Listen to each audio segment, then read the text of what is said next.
नमस्कार दोस्तों, स्वागत है आपका यूट्यूब चैनल एबी टेक में और मैं हूं ब्रजेंद्र। दोस्तों, आज है 4 मार्च और 4 मार्च की प्रमुख खबरें जान लेते हैं जो आज के प्रमुख समाचार पत्रों पर छाई हुई हैं और आप लोगों के लिए बहुत ही इम्पोर्टेंट है। चलिए शुरुआत करते हैं आज के वीडियो की। दोस्तों, आज की जो पहली खबर है वह है 69,000 शिक्षक भर्ती कटाफ मामले को लेकर के। कल ये बहुप्रतीक्षित मामला जिसकी सुनवाई कल Lucknow double bench court number 1 में हो रही थी, तो इसका दोस्तों फैसला सुरक्षित कर लिया गया है। ऑर्डर रिजर्व हो गया है। अब उम्मीद है कि बहुत जल्द इसका फैसला आएगा। ठीक है, यहाँ पर दिया गया है कि हाई कोर्ट की लखनऊ पीठ ने प्रदेश के प्राथमिक स्कूलों में 69,000 सहायक शिक्षकों की भर्ती के मामले में राज्य सरकार समेत अन्य अभ्यर्थियों की विशेष अपीलों पर मंगलवार को सुनवाई पूरी होने के बाद फैसला सुरक्षित कर लिया गया। अदालत अब इन पर अपना निर्णय सुनाएगी। दोस्तों, आप लोगों को क्या लगता है कि ये निर्णय 40-45 पर आएगा कि 60-65 पर आएगा, या फिर कोई बीच का पक्ष निकाल करके 55-60 या 50-55 किया जाएगा? कमेंट बॉक्स में ज़रूर बताइएगा।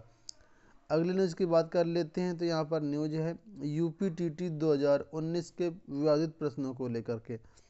तो यूपी टेट के विवादित प्रश्नों को लेकर के आज 4 मार्च को सुनवाई है। केस नंबर देख पा रहे होंगे 3659/2020, जो शैलेश कुमार व नायाब रिजवी तथा अन्य के नाम से लगा हुआ है, जिसकी सुनवाई आज कोर्ट नंबर 20 में दिल्ली कॉज लिस्ट में क्रम संख्या 8 पर होनी है। जस्टिस विवेक चौधरी जी की बेंच पर आज एक केस लगा हुआ है। पिछली सुनवाई 19 फरवरी 2020 को हुई थी, जिसमें पीएनपी के जो वकील हैं उन्होंने 2 दिन का समय मांगा था। ठीक है, तो आज 2 दिन क्या, लगभग 12-13 दिन का समय हो चुका है। अब देखना ये होता है कि आज क्या होता है। जैसा कुछ होगा अपडेट आपको यूपी-टीटी 2019 को लेकर के आने वाली वीडियोस में पूरी अपडेट आपको दी जाएगी। आपको बता दें कि यूपी-टीटी की जो आंसर की है उसमें जो मामला चल रहा है कोर्ट में, उनके 2 प्रश्नों पर सहमति बन चुकी है कॉमन नंबर मिलने की। ठीक है, अगली न्यूज़ की बात कर लेते हैं। दोस्तों, यहाँ पर आरटीई आवेदन को लेकर के अपडेट है। आरटीई जानते होंगे, शिक्षा का अधिकार, राइट टू एजुकेशन।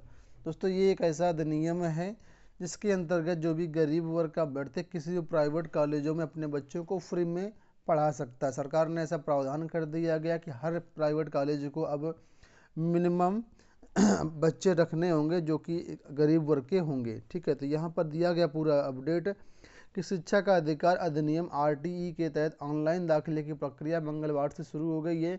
विभाग का दावा है कि सोमवार देर शाम से ऑनलाइन आवेदन भरने शुरू हो गए थे। महज एक दिन के अंदर 1,000 से अधिक अभिभावकों के बच्चों ने दाखिलों के लिए आवेदन किया है।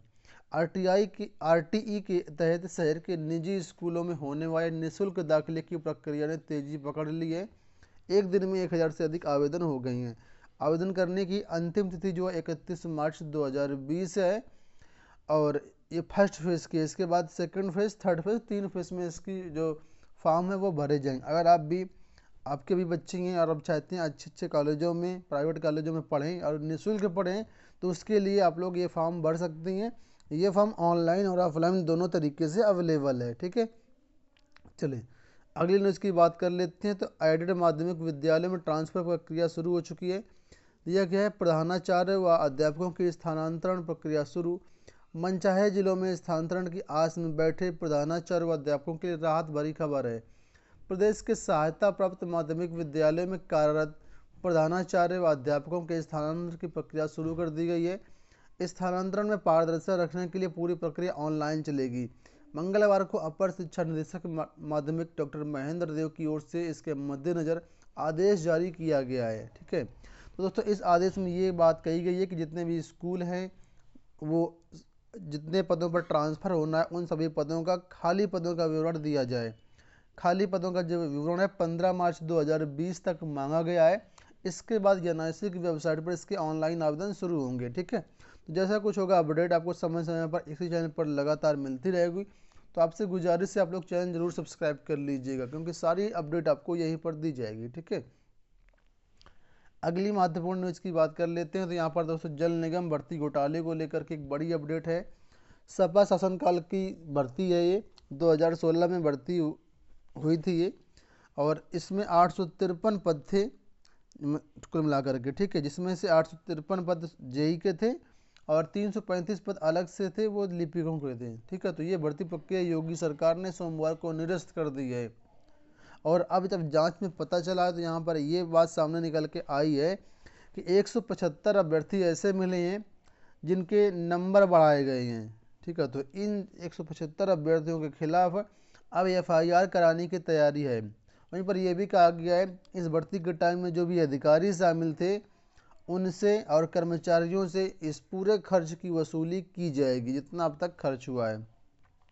लेकिन एक अपडेट ये, वेतन भत्ते की वसूली नहीं की जाएगी। तो दोस्तों, जल निगम भर्ती घोटाले में जो अभ्यर्थी हैं 175 अभ्यर्थी पाए गए, इन सभी पर FIR कराने की तैयारी चल रही है। ठीक है, अगली न्यूज़ की बात कर लेते हैं। तो यहाँ पर CBI जांच को लेकर के बड़ा खुलासा हुआ है।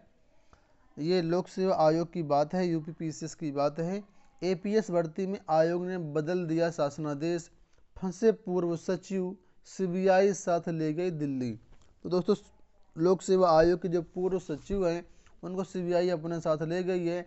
और यहाँ पर जो खुलासा हुआ है वो APS भर्ती 2010 को लेकर के हुआ है। ठीक है, तो यहाँ पर दिया गया, जल्दी से जान लेते हैं क्या है पूरी अपडेट। अपर निजी सचिव APS भर्ती 2010 में उत्तर प्रदेश लोक सेवा आयोग ने शासनादेश को ही बदल दिया था और इसके बाद मनमानी तरीके से भर्ती कर ली। CBI जांच में खुलासा हुआ है। इस मामले में भी आयोग के पूर्व सचिव फंसे हैं जिन पर PCS 2015 में हुई गड़बड़ी को लेकर के CBI ने शिकंजा कसा है। मंगलवार को CBI की टीम दिल्ली रवाना हो गई और अपने साथ पूर्व सचिव को भी ले गई। तो दोस्तों, इस तरीके से यहाँ पर धांधलियाँ होती हैं और देखना ये होता है क्या होता है। भर्ती प्रक्रिया, जो जांच की प्रक्रिया काफ़ी दिनों से चल रही है लेकिन अभी तक निस्तारित नहीं हो पा रही है। CBI की टीम कई बार प्रयागराज आ चुकी है, कई बार दिल्ली वापस चली गई है, लेकिन अभी तक कुछ फाइनल निष्कर्ष पर नहीं पहुंच पा रही है। अभी जांच प्रक्रिया अभी भी चल रही है। अगली न्यूज़ की बात कर लेते हैं। तो RO-ARO परीक्षा 2017 का रिजल्ट घोषित कर दिया गया है। सुल्तानपुर के अमित टॉपर हुए हैं। दोस्तों, 809 पदों पर यह भर्ती हुई थी और योग्य अभ्यर्थी न मिल पाने के कारण 146 पद इसमें फिर से खाली चले गए हैं। तो यहाँ पर दोस्तों दिया गया है कि RO-ARO 2017 का जो परिणाम है वो जारी कर दिया गया। ये जो परिणाम है आप लोग governmentjobcenter.com पर भी देख सकते हैं, वहाँ पर इसका परिणाम अवेलेबल है। गूगल पर डाल देंगे तो ये रिजल्ट आपको मिल जाएगा। ठीक है, आपको बता दें 146 अभ्यर्थी इसमें खाली गए हैं, जो पद हैं खाली चले गए हैं।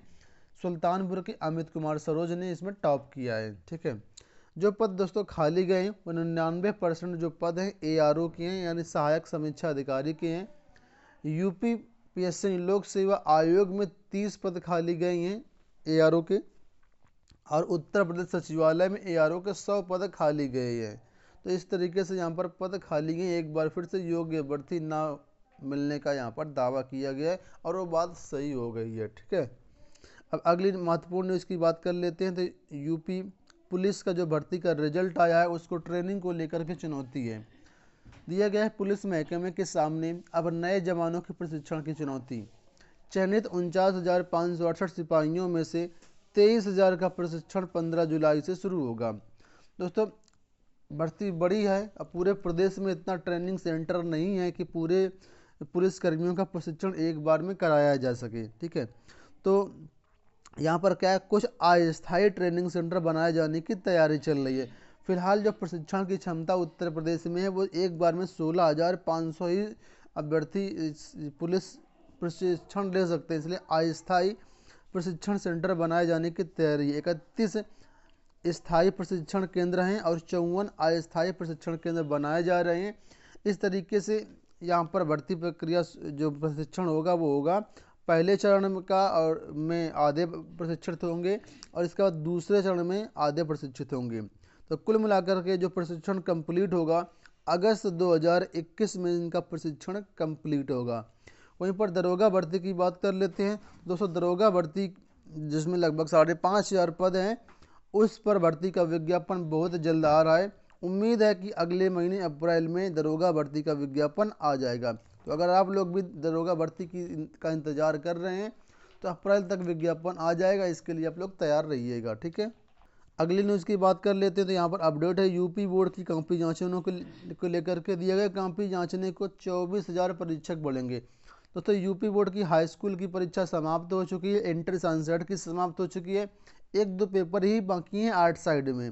तो यहाँ पर दिया गया इस बार जो शिक्षक हैं काफ़ी ज़्यादा संख्या है परीक्षकों की जो कापियाँ जांचेंगे, लगभग 1,48,000 से अधिक शिक्षक लगाए गए हैं हाई स्कूल की कापियाँ जांचने में। वहीं पर पिछली बार 1,24,000 शिक्षकों ने ही इसका मूल्यांकन किया था। फिलहाल 16 मार्च से इन सभी कापियों का मूल्यांकन कार्य शुरू हो रहा है और इस बार जो रिजल्ट आएगा वो 24 अप्रैल 2020 को इसका रिजल्ट भी जारी हो जाएगा। ठीक है, अगली न्यूज़ की बात कर लेते हैं। तो यहाँ पर दोस्तों अपडेट है एक रिजल्ट को लेकर के। ये रिजल्ट है RBI ऑफिस असिस्टेंट भर्ती 2019 का, जिसकी परीक्षा अभी हाल में ही हुई थी। ठीक है, तो इसका रिजल्ट डिक्लेयर कर दिया गया RBI असिस्टेंट 2020 भर्ती का। governmentjobcenter.com साइट विजिट करें, यहाँ पर लिंक दिया गया, यहाँ से आप लोग रिजल्ट अपना प्रीलिम्स एग्जाम का चेक कर सकते हैं। दोस्तों ये आज की पूरी अपडेट थी। आई होप आपको वीडियो पसंद आया होगा। इसी तरह की अपडेट पाने के लिए चैनल को सब्सक्राइब कर लीजिए, वीडियो को लाइक और शेयर भी कर दीजिएगा। धन्यवाद।